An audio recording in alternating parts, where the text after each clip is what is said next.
Good morning. This is Miss Cindy from the Crown Point Library, and today I'm going to be bringing the library into your home with Art Alive. Today we're going to be talking about Joan Miro, who was an artist. He was a painter and a sculptor who lived in Spain from 1893 to 1983. I have a book that I want to share with you, and then we're going to be practicing some of his style of painting. So this book is called Moreau's Magic Animals, and it's a really neat book. It's because it is written by Anthony Penrose, and Anthony Penrose, his father was a surrealist artist also, and he was a friend of Joan Miro, and some of the pictures in here are from a visit when Moreau visited their farm. Another reason that it's pretty neat is because it has photographs, but it also has works of art by Joan Miro, and it includes pictures that were commissioned by children artists to paint in the style of Moreau. So you'll see little images around the pages that children did. This is Moreau's Magic Animals. I marvel at a little bird that can fly. Joan Miro. My name is Tony. This is me wearing my finest horse cardigan. I grew up on Farley Farm in Sussex, England. My father was called Roland Penrose, and my mother, Lee Miller, was a famous photographer. Both my parents were surrealist artists. Surrealists make pictures of dreams. A very special friend of my parents also made art that was dreamlike, strange, and magical. That friend was named Joan Miro. He came from Catalonia in Spain, where Joan is Spanish for John, but we just call him Moreau. Moreau's parents lived on a farm too. Moreau painted it. If you look at the picture opposite, you can see the dogs. If you look closely, you can see mules in their stable, chickens in the chicken run, and even little creatures like a snail and a lizard. The painting reminded me of our farm at home, but in Moreau's world, it was hot and sunny. In this picture of the garden, all of the vegetables are in neat rows. It looks as if there are lettuce and tomatoes and lots of other good things to eat. I was always worried that the donkey might eat all the vegetables, but he seems very well behaved.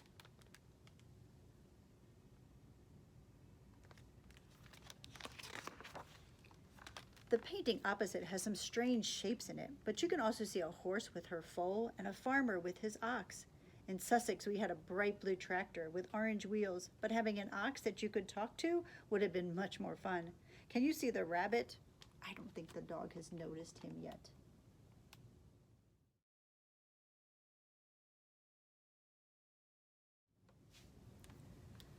Moreau moved from Spain to France, so he did not see his parents' farm very often. Instead, he painted things from his imagination.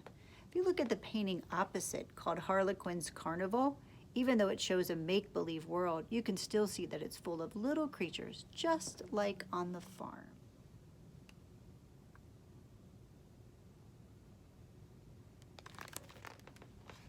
Moreau mostly painted happy pictures, but then war broke out. A lot of Moreau's paintings showed that he was very upset. He moved back to Spain with his wife and his little girl. To escape from all the sadness, he created his own world in his pictures. The painting opposite is called The Nightingale's Song at Midnight and the Morning Rain. I wonder if the dots are the notes of the bird's song, or maybe they are raindrops.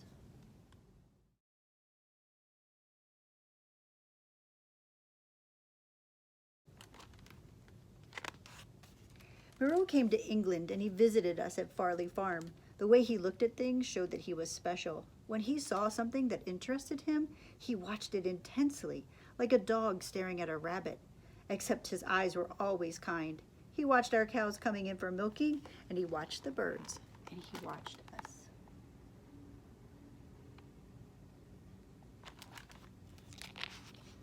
Can you see the flowers Moreau drew in our visitor's book?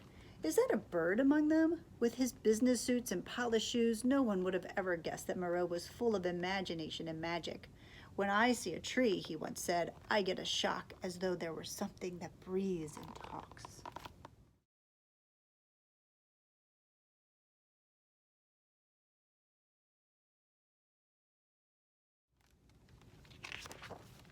At the end of Moreau's visit, we all went to London. Moreau wanted to visit the zoo. Another of my dad's friends was Desmond Morris, a surrealist artist who happened to be the zookeeper of mammals. Desmond asked Moreau which animals he would most like to see. Moreau replied, large birds, snakes, and strange creatures of the night. Desmond took us into a special building where he presented Moreau with a new friend. It was a giant hornbill. The bird was black with a big, strong beak and a tufty crest. It looked like something Moreau might have painted. He fed the bird some grapes, and it took them gently without nipping his fingers.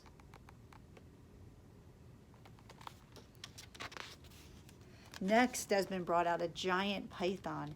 He draped it over Moreau, who beamed with delight. We were all allowed to stroke the snake. It was cold, smooth, and dry. It was nice to touch, but I was glad that it had been given a nice large lunch.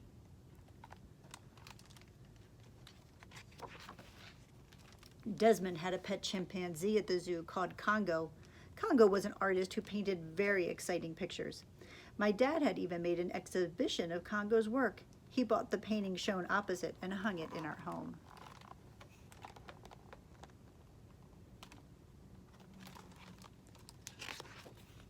We also visited the night animal's house. Moreau loved the chameleon with its swiveled eyes that could look in different directions at the same time. And then Desmond gave us a surprise. He held up some food with quite a long way from the chameleon, and quick as lightning it shot out its tongue with a soft clop, and the food was gone. Desmond told us the chameleon had a big sticky bump on the end of his tongue to help it catch things. Desmond gave Moreau a painting that Congo had made. In return, Moreau made a lovely drawing. It was a picture of the chameleon. Can you see a googly eyes and a long tongue with a sticky bump on the end?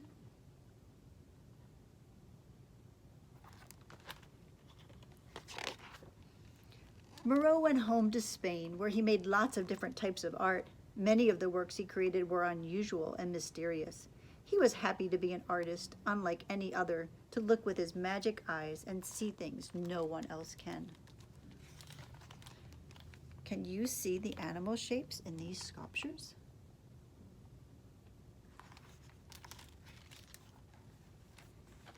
Moreau and his wife decided to move to an island.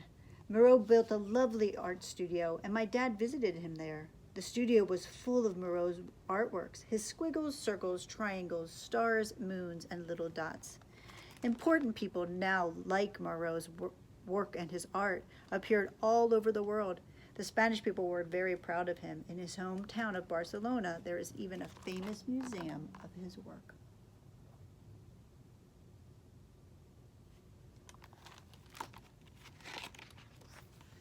Moreau died one Christmas day at the ripe old age of 90. He is still famous today, but for me, he will always be the warm, quiet, and friendly man who loved strange animals and made wonderful worlds for us to enjoy. I hope you like him too.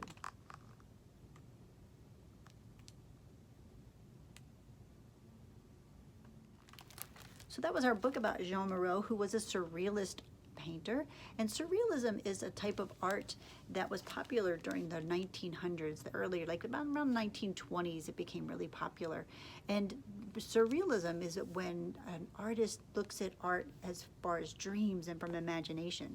So when you look at Moreau's pictures, you see some detail, but you don't see a lot of detail. You see a lot of strange shapes and bright colors and images that don't look realistic, which is kind of a fun type of art to draw, because with surrealism, you don't have to worry about having all your images looking exactly perfect.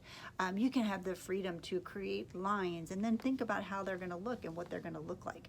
So I'd like to try creating some artwork using Moreau's style, and what you're gonna need. So I'm going to use a dry erase board, which I'm gonna pull up here in a minute, but what I'd like you to get is I'd like you to find, you need a pencil, a piece of paper, a black Sharpie or a black magic marker is a good thing to have, because if you notice in Moreau's paintings, there's a lot of black lines, so we wanna be able to copy that style.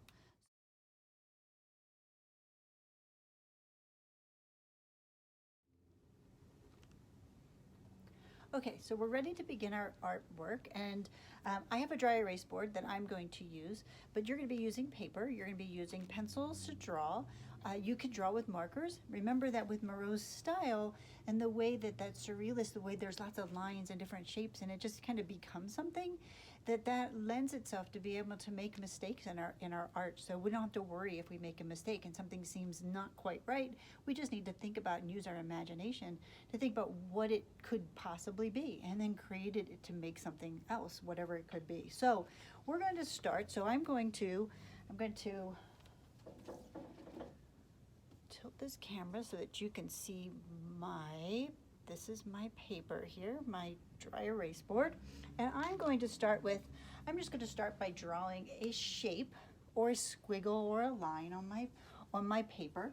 So I'm going to start and I'm just going to, there's a lot of like motion, curves in our painting. I'm in Moreau's style. So that's my shape that I have there. And I'm looking at that and I'm thinking, what could that possibly be? Well, that kind of reminds me of a little chick, especially right now with all like the little Easter peeps. Kind of reminds me of that. So I'm going to give him an eye and I'm going to give him a couple legs. So that way he can walk. I don't know if there's a really very realistic bird legs, but that's okay. Maybe a beak would also help to make him look a little bit more duck-like. So now I want to think, so in my imagination or in my thoughts, where do I think my bird is going to be or my duck is going to be? Well, one thing I want is I think I want a sunshine. I want it to be a nice, hot, sunny day. So I'm going to add a sun. Notice my sun doesn't look like a normal sun that you would draw. I could add some little sticks to give it more of a sunshiny feel. But that's because I want it to look a little bit more surreal. So not quite right. So my bird is sitting in the sun, but now he's really, really hot. So he needs some water so he can have something to drink. So when I think of water, I think of squiggly lines. And maybe in the water there will even be a fish. Notice I'm just kind of creating. I'm not worrying if my fish look perfect. I just want to kind of create some images. So there's my fish swimming and my bird is sitting there. Maybe over here, maybe what if there was a tree? And coming off my tree was a branch, which is where my little bird lived. With some leaves. I can make some leaves for him to sit by. On my tree. So that's my picture. So that's my picture that, oh wait, I think I want some clouds. He might need some shade, put some clouds up here in the sky for him to stay cool. Now I want to add some color. So where can I put some color into my picture? Well, I could put some color into my pond and I could add some extra waves of blue because that makes me think of cool water. I could put some color. What if I put some if I had yellow, or I could add some orange to my sun to make it look circular. My leaves on my tree could be, oh, that's pink, I want green. Let me find my green. My leaves could be, I could color those in green. And remember, my shapes can be all random shapes. They don't have to be normal shapes because this is surrealism. And in surrealism, it's okay for things to be a little bit messy or a little bit unusual. So there's my leaves. I think I want my bird, though. I think I want his beak to be red. And maybe, what if I gave him a red wing? That would just add a little bit of color to him. And what about up in my sky? What if I add some more blue? I'm going to just do some blue squiggly lines up here just to create.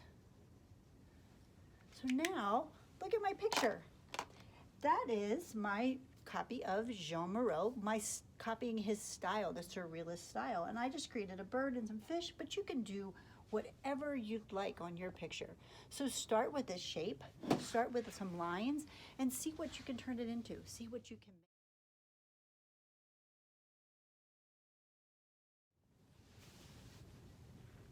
Thank you for joining me for Art Alive today. If you take a picture of your artwork and upload it to our Facebook Messenger page, we would like to put together a folder that will show all of the artwork that is being done. So thank you for joining me. Check out our library website at crownpointlibrary.org for more library resources and ideas. Take care.